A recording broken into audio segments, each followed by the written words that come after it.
ሰላም አድማጮች፣ አሜሪካ የገባችበት የኢራን ወደቦችን የመዝጋት ቁማር በኋላ ከኢራን ጋር ግንኙነት ያላቸው 4 መርከቦች በሆርሙዝ ወሽመጥ አልፈዋል። ይህ የአሜሪካ እርምጃ ቻይናን አደገኛና ኃላፊነት የጎደለው የሚል መግለጫ እንድታወጣ አድርጓታል።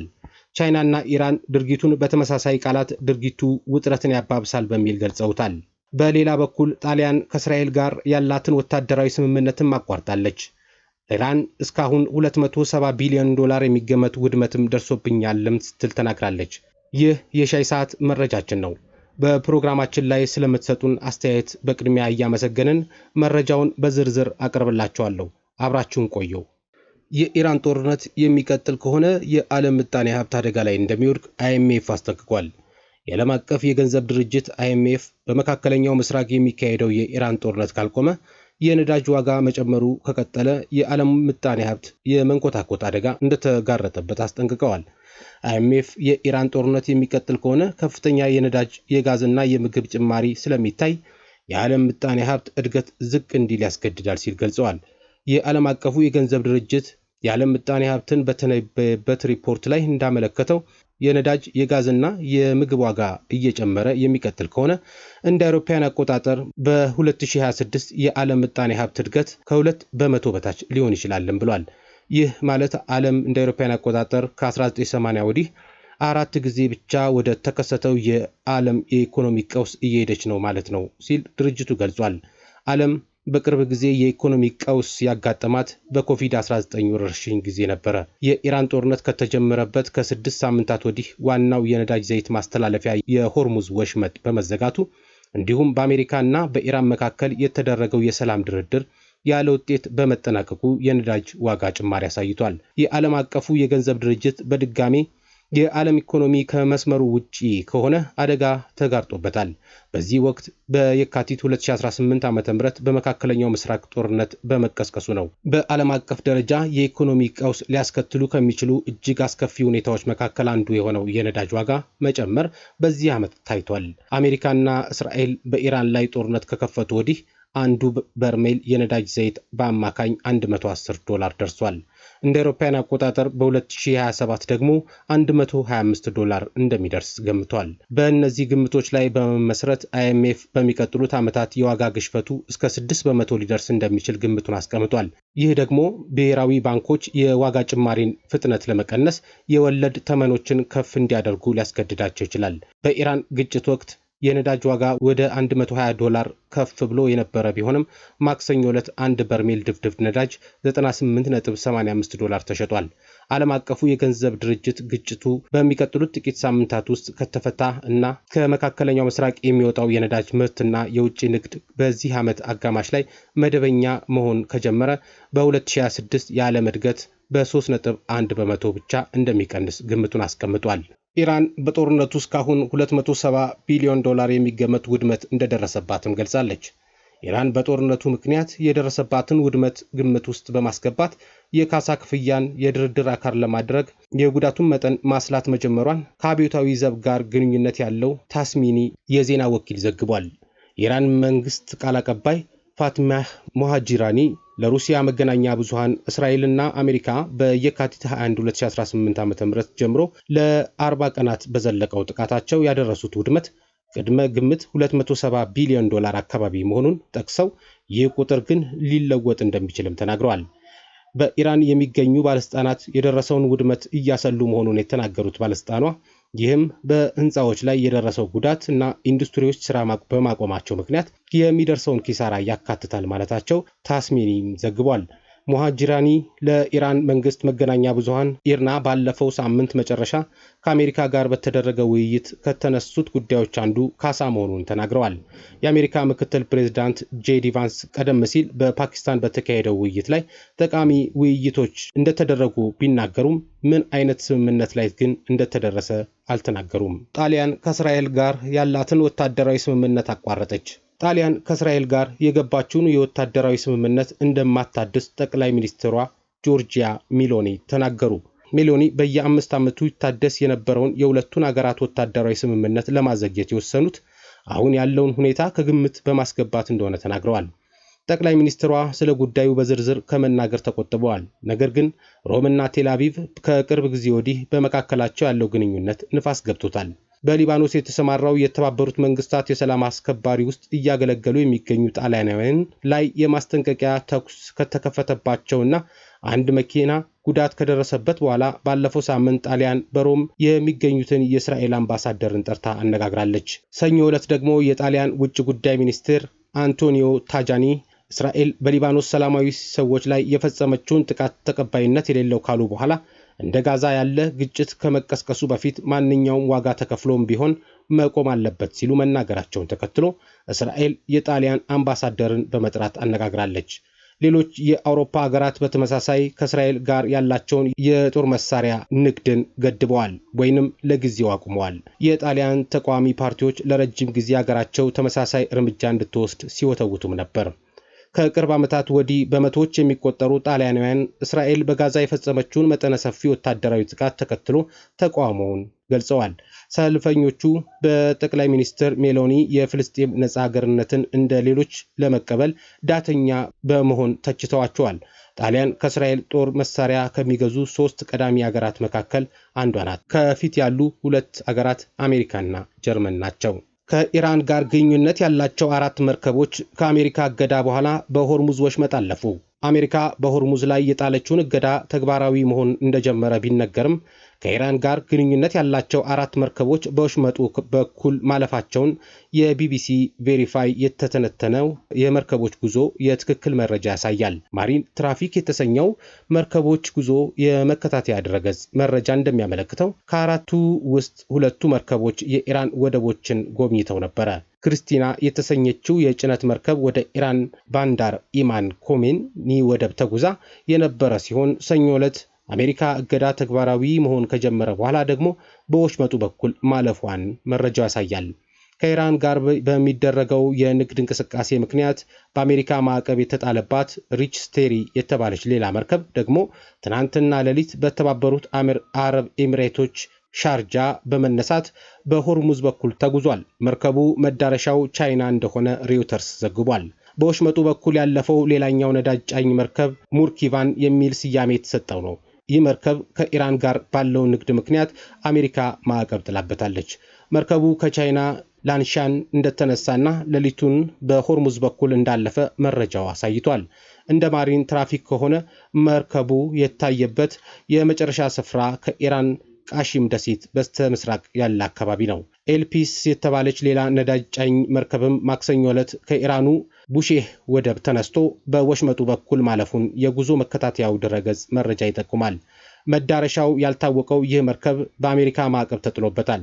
እነዚህ መርከቦች አድራሻቸውን ለመደበቅ ሲሉ የሚገኙበትን ቦታ በተመለከተ የተሳሳተ መረጃ አሰራጭተው ሊሆን እንደሚችልም ይገመታል። የአሜሪካ ጦር ከትናንት ሰኞ 11 ሰዓት ጀምሮ ወደ ኢራን ወደቦች ለመግባትና ለመውጣት የሚደረጉ የባህር ጉዞዎችን በሙሉ እንደሚያግድ አስታውቆ ነበረ። እገዳው በሆርሙዝ ወሽመጥ በኩል ወደ ኢራን ወይም ከኢራን ወዳልሆኑ መዳረሻዎች የሚደረጉ ገለልተኛ የትራንዚት ጉዞዎች ግን እንደማያስቆም ገልጾም ነበረ። ቻይና አደገኛውና ኃላፊነት የጎደለው የአሜሪካ እገዳ ውጥረቱን ያባብሳል ስትል ማስጠንቀቃለች።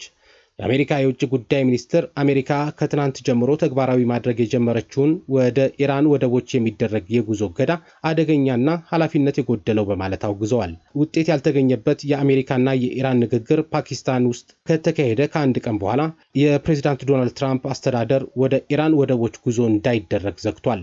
የቻይና የውጭ ጉዳይ ሚኒስትር ቃል አቀባይ ጉሆ ጂያንኩ እገዳው ውጥረቱን ከማባባስና ቀድሞውኑም ደካማ የሆነውን የተኩስ አቁም ስምምነት ከመሸርሸር ያለፈ ውጤት እንደማይኖሩ አስጠንቅቀዋል። ይህ አደገኛና ኃላፊነት የጎደለው ባህሪ ነው ሲሉ በሰጡት ጋዜጣዊ መግለጫም ተናግረዋል። ቃል አቀባዩ አክለውም ቻይና ለኢራን አዲስ የአየር መከላከያ ስርዓት እያዘጋጀች ነው የሚሉ ዘገባዎች በሙሉ ፈጠራ ናቸው ሲሉም አስተባብለዋል። ይህ ሪፖርት መውጣቱን ተከትሎ ፕሬዝዳንት ትራምፕ ቻይና ለኢራን ወታደራዊ ገዛ የምታደርግ ከሆነ በምርቶቿ ላይ የ50% ታሪፍ እንደሚጥሉም ዝተዋል።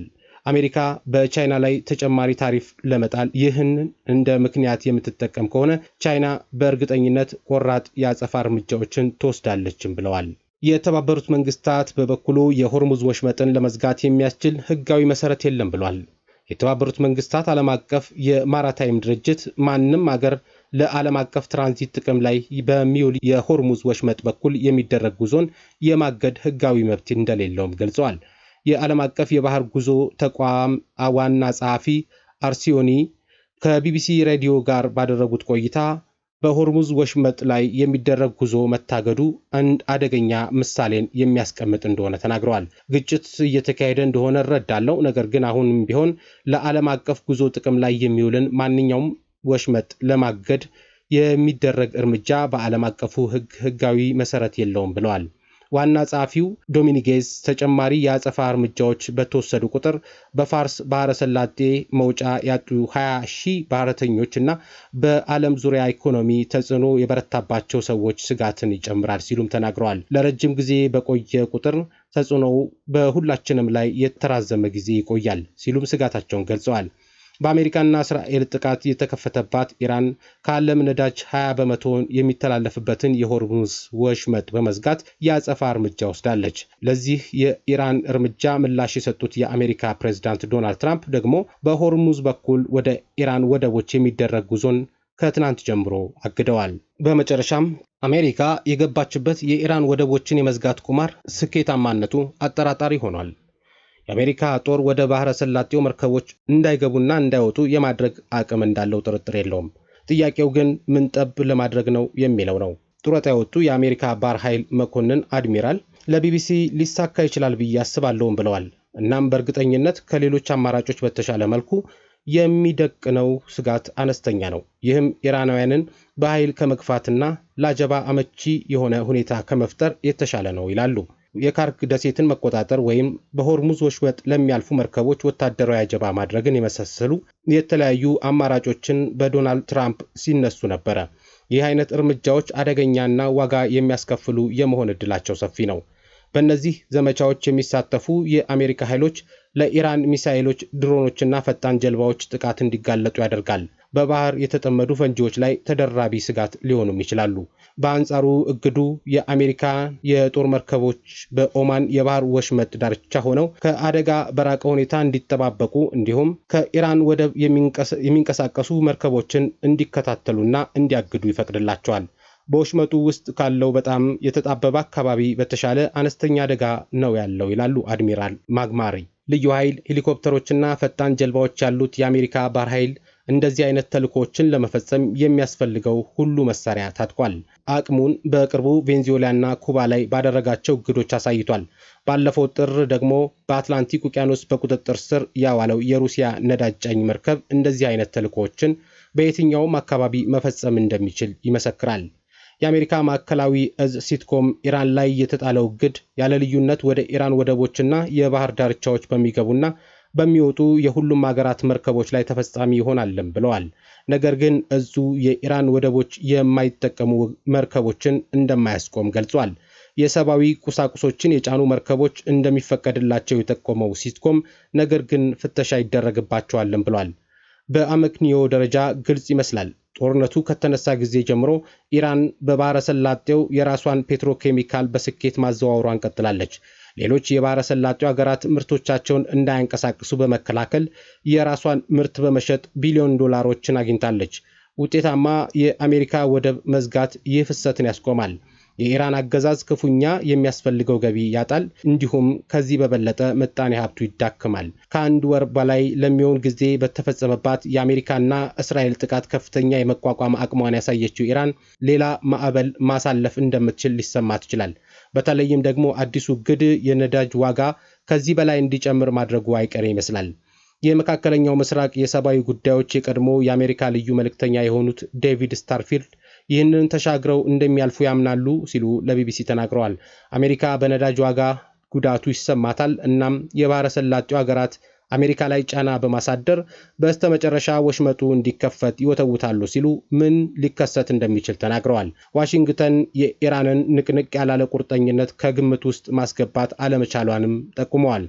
ያሸነፉ መስሏቸዋል ያሉት የቀድሞው ልዩ መልእክተኛ ኢራናውያኑ ተቀናቃኞቻቸው ከሚችሉት በላይ ጉዳት ለረጅም ጊዜ መቋቋም እንደሚችሉ ያምናሉም ብለዋል።